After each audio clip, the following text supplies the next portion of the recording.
Oke, Assalamualaikum warahmatullahi wabarakatuh. Berjumpa kembali dengan saya, Andri.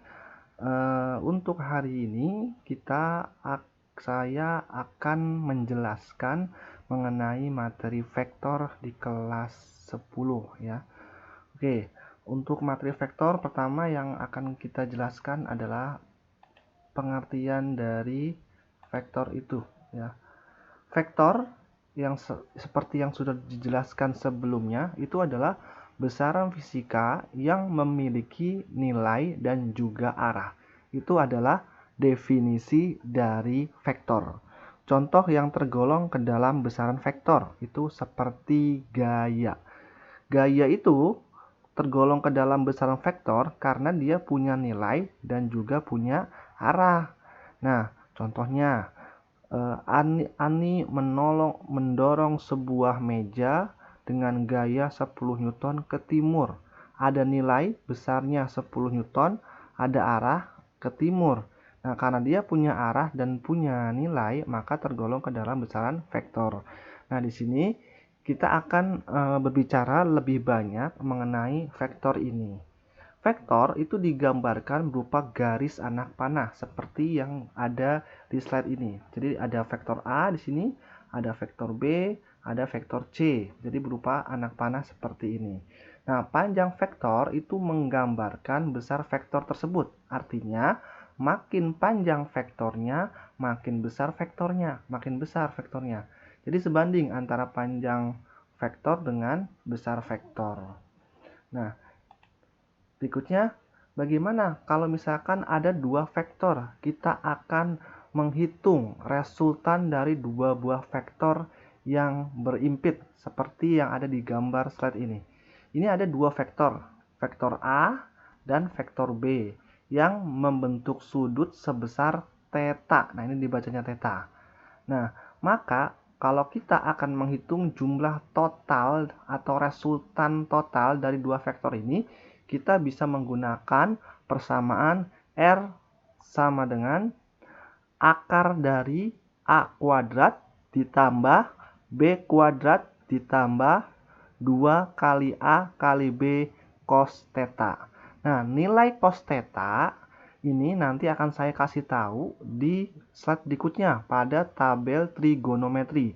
Karena theta ini kan sudutnya adalah sudut istimewa. Ya, sudut istimewa yang nanti hanya akan digunakan sudut-sudut tertentu. R ini artinya adalah resultan dari vektor. A dan B ini adalah vektornya. Kalau A itu berarti vektor A, B itu berarti vektor B. Nah, sekarang saya akan jelaskan dulu nilai dari tabel trigonometri. Trigonometri ini nanti dijelaskan di matematika, cuman untuk di fisika kamu cukup menghafal aja nilai-nilai dari sudut-sudut istimewa yang sering keluar di pelajaran fisika.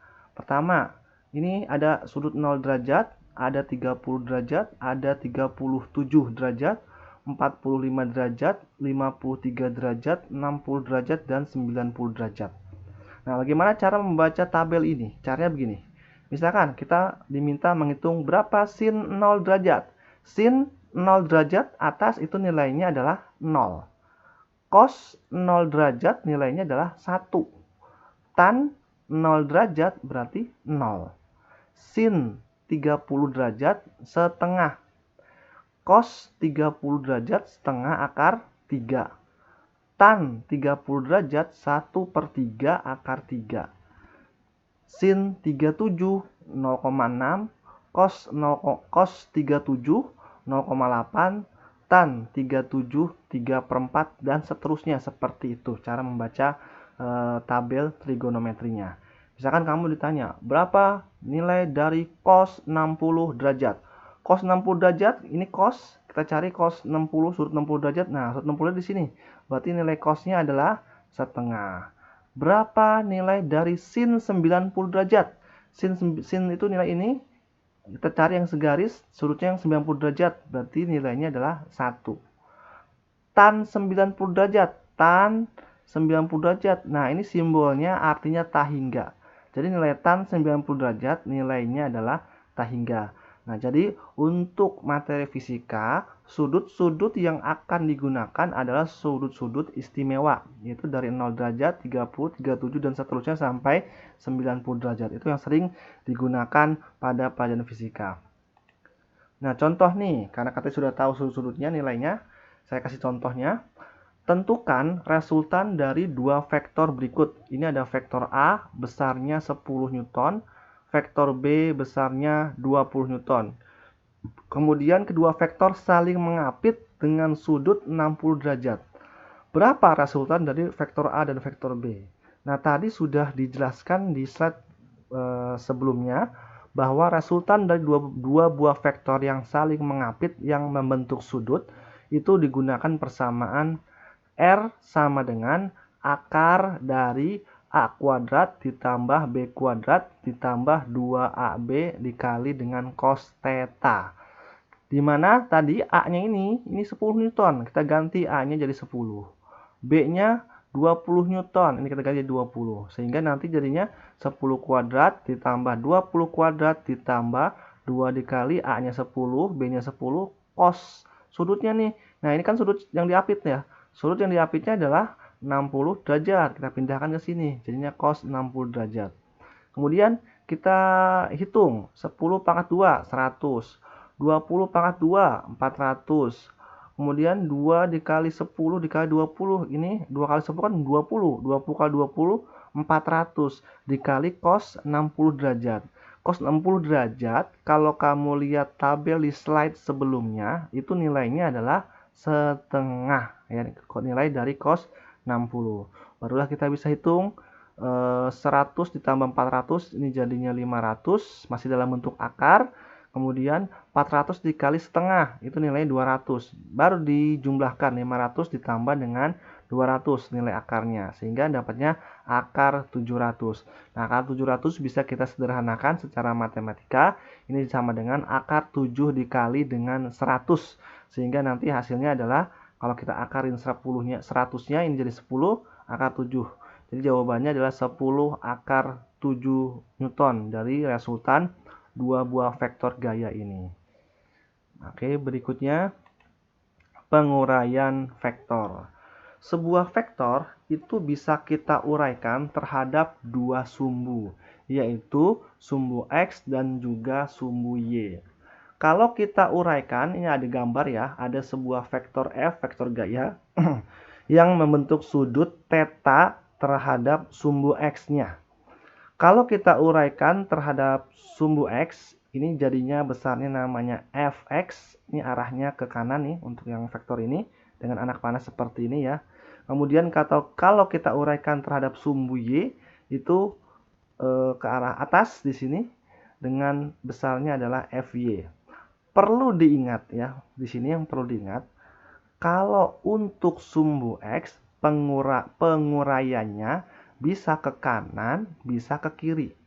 Kalau penguraian pada sumbu X arahnya ke kanan, maka nilainya positif. Tapi sebaliknya, kalau arahnya ke kiri, nilainya jadi negatif. Nah, untuk penguraian terhadap sumbu Y juga seperti itu. Ada dua kemungkinan. Bisa ke atas, karena yang vertikal, bisa juga yang ke bawah. Kalau arahnya ke atas, maka nilainya positif. Kalau arahnya ke bawah, nilainya negatif. Nah, berapa besar Fx-nya? Untuk menghitung nilai Fx, kita pakai rumus ini. Fx sama dengan F dikali cos theta. Sedangkan untuk menghitung Fy, itu bisa menggunakan rumus Fy sama dengan F dikali sin theta.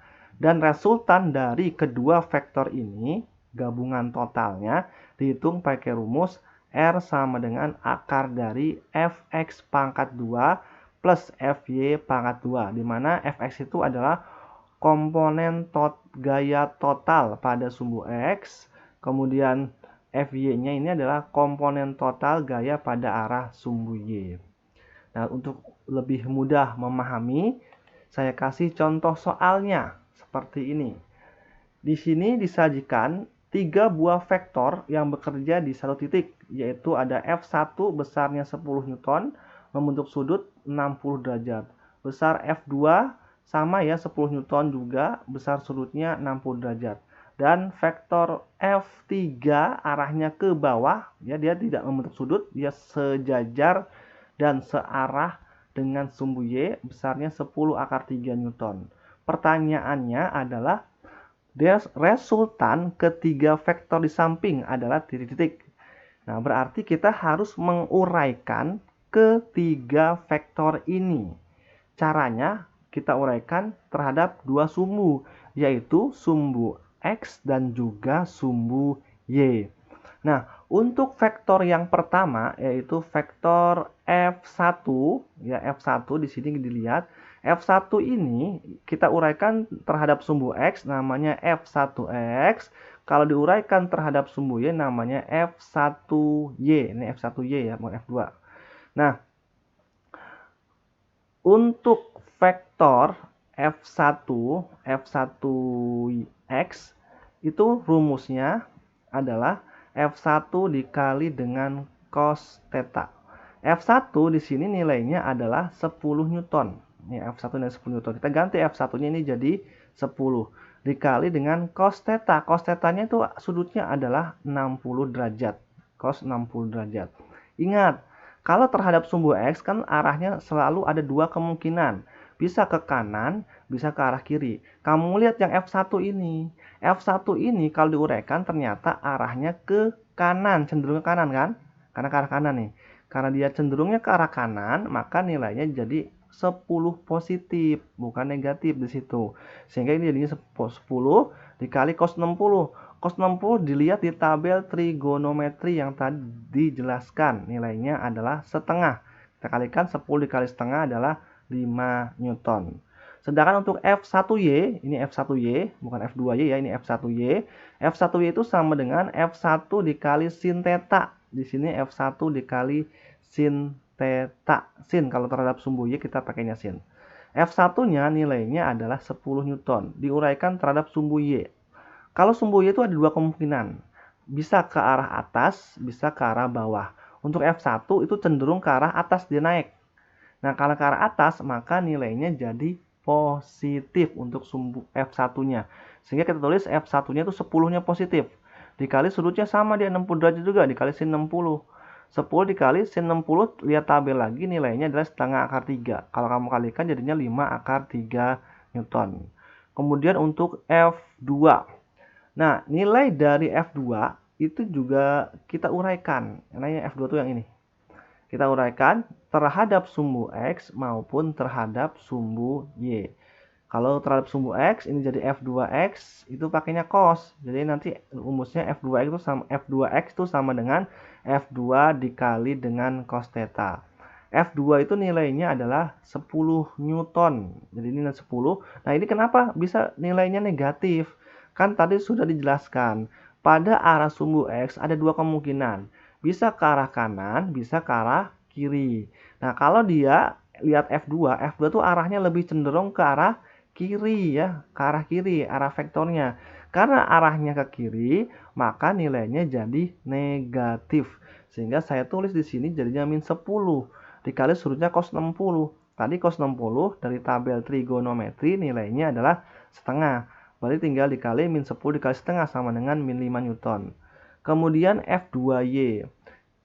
Kalau terhadap sumbu Y, ada dua kemungkinan juga arahnya. Bisa ke arah atas, bisa ke arah bawah. Nah, untuk F2-nya, F2Y, ini kan kecenderungan dia ke arah atas, kan naik. Sehingga nilai F2-nya jadinya positif, kan naik ke atas. Sudutnya adalah 60 derajat, ini berarti F2 dikali sin 60. Dan nilai sin 60 adalah setengah akar 3. Kalau kita kalikan setengah akar 3 dikali 10 jadinya 5 akar 3 Newton. Kemudian F3Y. Nah, dilihat di F3Y. F3Y ini tidak membentuk sudut ya dari gambar ini. Dia sudah searah dengan sumbu apa? Dilihat tuh F3-nya dari gambar ini. F3-nya dari gambar ini dia sudah ke arah bawah. Kalau dianya ke arah bawah, berarti dia sejajar dengan sumbu Y. Sehingga kita tulis F3-nya langsung F3Y arahnya ke bawah. Karena ke bawah maka nilainya jadi negatif. Sehingga ditulis jadinya min 10 akar 3 Newton. Setelah kita mendapatkan semua komponen-komponen vektornya, barulah kita jumlahkan untuk X total sama Y total. Gaya total terhadap sumbu X atau disingkat Fx total itu adalah yang X kita jumlahkan nih. Seluruh komponen sumbu X-nya kita jumlahkan. Pertama ada 5. Yang X lagi, nah ini X lagi nih, ada min 5. Kalau kita jumlahkan, oh tidak ada lagi, berarti tinggal 5 ditambah min 5. Hasilnya adalah 0. Jadi komponen gaya total pada arus sumbu X nilainya adalah 0. Kemudian Fy total, komponen gaya total terhadap sumbu Y. Nah ini kita lihat yang sumbu Y ada 5 akar 3, kemudian ada plus 5 akar 3, ada min 10 akar 3. Kita jumlahkan 5 akar 3 ditambah 5 akar 3 ditambah min 10 akar 3. Ini kalau kita jumlahkan kan 10 akar, ini 5 akar 3 tambah 5 akar 3 aja udah 10 akar 3. 10 akar 3 ditambah min 10 akar 3 habis. Sehingga total gaya pada arus sumbu X 0, total gaya pada arus sumbu Y 0. Sehingga resultannya adalah akar dari Fx kuadrat ditambah dengan Fy kuadrat. Fx-nya adalah 0, Fy-nya adalah 0. Jadi kita substitusi nilainya tetap jadinya 0. Nah itu cara menggunakan penguraian vektor. Berikutnya, perkalian vektor. Kita mengenal dua jenis perkalian vektor. Ada perkalian dot, ada perkalian cross. Perkalian dot itu disimbolkan dengan tanda titik. Kalau perkalian cross disimbolkan dengan tanda silang. Untuk rumusnya, kalau ada perkalian vektor A dot B dibacanya di sini ya, A dot B itu sama dengan panjang vektor A dikali panjang vektor B dikali cos theta. Sedangkan kalau ada perkalian cross, A cross B itu nilainya panjang vektor A dikali panjang vektor B dikali dengan sin theta. Nah, untuk lebih memudahkan, saya kasih contoh soalnya. Misalkan, ini pada vektor satuan, yaitu pada vektor IJK, artinya vektor satuan. Ada vektor A, nilainya adalah 2I ditambah 3J dikurang K. Ada vektor B, nilainya 4I dikurang 2J dikurang 3K. Dikurang K, min K. Kamu diminta untuk menghitung berapa nilai dari A vektor A dot vektor B dan vektor A cross vektor B. Nah, untuk menghitung vektor A dot vektor B, cukup kamu kalikan I dikali I-nya, J dikali J-nya, K dikali K-nya. Terus IJK-nya hilang. Kayak begini. Ini 2 dikali dengan 4. Jadi I sama I ya. 2 kali 4 ditulis nih. 2 kali 4. Ditambah lagi 3 kali min 2. 3 kali min 2. Ditambah lagi. Ini min 1 dikali min 1. Yang min K ya. Ini kan anggap aja ada 1. Sehingga min 1 kali min 1. Baru kita jumlahkan seluruhnya. 2 dikali 4, 8. 3 dikali min 2, min 6. Min 1 kali min 1, positif 1. Ini kalau kita jumlahkan seluruhnya 8 dikurang 6 tambah 1 hasilnya adalah 3. Nah itu cara kita menghitung menggunakan rumus dot ya, A dot B. Lalu bagaimana dengan cross? Nah untuk menghitung perkalian vektor dengan metode cross ya, dengan perkalian cross, itu kita menggunakan bantuan determinan dari matriks. Ini saya jelaskan nanti. Untuk A, vektor A di cross dengan vektor B, cara menghitungnya. Langkah pertama, kamu buat dulu garis 2 seperti ini. Ini ada garis kan? Nah, ada 2 garis seperti ini, kamu buat. Setelah kamu buat garisnya, kamu tulis ada I, ada J, ada K. Tulis lagi di luarnya I sampai J doang, jangan makanya. I sama J aja. Setelah itu, kamu tulis komponen-komponen vektor IJK-nya. Untuk kedua vektor. Vektor A tuh, pertama 2, I-nya kan? Maka I-nya taruh 2 di sini. Yang vektor A lagi 3, taruh 3-nya di sini. Ini K-nya min 1, taruh min 1-nya di sini. Kemudian balik lagi, ini jadi 2, dapat dari mana? Dari sini. 2, taruh lagi. Ini J-nya 3, dapat dari sini. 3, taruh lagi. Kemudian vektor yang B. Vektor yang B itu kan 4, min 2, min 1. Kita tulis seperti itu. Ini 4 untuk I, J-nya min 2, K-nya min 1. Ulang lagi, 4 sama min 2 untuk J-nya ya, J-nya min 2. Nah, untuk mengali dalam bentuk perkalian cross atau perkalian silang, kalau arahnya ke kanan turun seperti yang saya kasih garis putus-putus ini, kalau arahnya ke kanan seperti ini, maka nilai IJK-nya bernilai positif. Sebaliknya, kalau arah perkalian silangnya ke kiri, turun ke arah kiri seperti ini, ya seperti yang saya kasih garis putus-putus, maka nilainya jadi negatif untuk IJK-nya. Nah, sekarang contohnya ini I dikali dengan 3 dikali dengan min 1. Ingat I-nya positif karena arahnya ke kanan. I kali 3 kali min 1 berarti min 3I, sehingga min 3I saya taruh di sini. Ini min 3I. Kemudian yang J-nya, J kali min 1 dikali 4. J-nya positif karena ke arah kanan, ya, turun ke arah kanan. Ini jadinya positif kali min 1 dikali dengan 4, jadinya min 4J. Kemudian K-nya positif karena ke arah kanan, K dikali 2 dikali min 2. Ini 2 dikali min 2 udah min 4. Min 4 dikali dengan K, ini jadinya ditulis jadinya min 4K. Nah, selanjutnya baru yang ke arah kiri. Kalau ke arah kiri berarti dikasih tanda negatif untuk hurufnya. Yang ini, yang ke arah kiri yang pertama, ini ada min J. Min J dikali 2 dikali min 1. Nah, min 1 dikali min 1 dikali 2 aja udah min 2. Min 2 dikali min J berarti positif 2. Jadi tulisnya 2 positif 2J plus 2J. Kemudian I-nya sekarang ke arah kiri ini, yang ke arah kiri. Berarti nanti nilainya jadi negatif. Sehingga saya tulis jadi min I di sini ya. Min I dikali min 1 dikali min 2. Min 1 kali min 2 kan positif 2. 2 dikali min I jadinya min 2I, sehingga ditulis jadi min 2I. Kemudian yang K sekarang. Yang K juga karena arahnya turun ke bawah, maka nilainya jadi negatif. Min K dikali 3 dikali 4, berarti min 12K. Tulis min 12K. Baru setelah itu kita jumlahkan seluruhnya, seluruh komponen vektornya. Kita cari temannya. Min 3I dengan min 2I, jadinya min 5 ya. Min 3 sama min 2, jadi min 5I. Min 4J dengan 2J ya, min 4J dengan 2J. Ini jadinya min 2J.